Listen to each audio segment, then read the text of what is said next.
Brian Guardian, sigaw ng Gilas fans as Gilas new head coach. Matatandaang nito lang nakaraan ay nagbitiw na sa pwesto as Gilas head coach si Coach Chot Reyes. Matapos ang pagbaba sa pwesto ni Coach Chot Reyes, sinundan ng balitang nais ngayon ng mga fans or suggestion ng mga fans.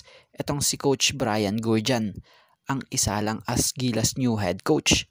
Pero ang naging tugon nga rito ng nasabing head coach, sorry but it won't happen yet. So sa ngayon nga, hindi pa pwede raw dahil nakafocus nga 100% ang nasabing coach para sa Paris Olympics.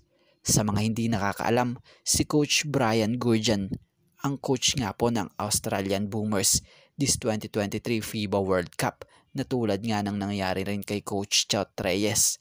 Nakatanggap din ng kritisismo matapos magbalik sa Australia itong nasabing head coach after their exit in the World Cup.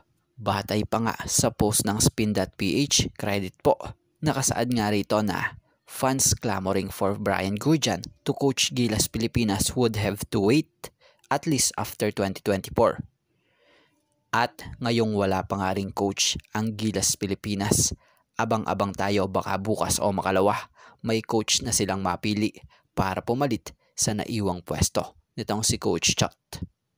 At speaking of Gilas Pilipinas, no Dwight Ramos for Gilas Pilipinas in Asian Games at siguradong madaragdagan pa ito tulad nila Kai Soto, Jordan Clarkson na magiging busy sa training camp ng Utah Jazz para sa paghahanda ng bagong season ng NBA. Sila AJ Edu and Kiefer Ravena na pabalik na rin ng kanya-kanyang mother team.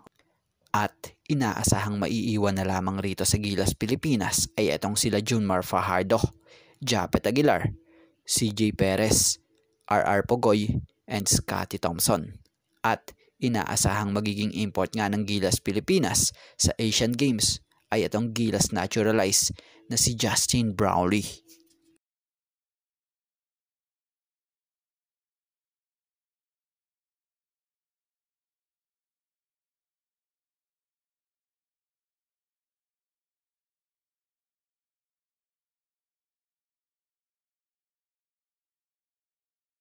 Bago ang lahat mga kagrites, lilinawin lang natin lahat ng basketball update natin dito.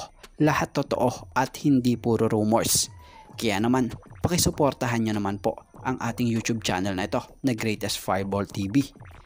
Please don't forget to like, comment, and share and subscribe para lagi kayong ma-update sa mga susunod pa nating legit basketball update.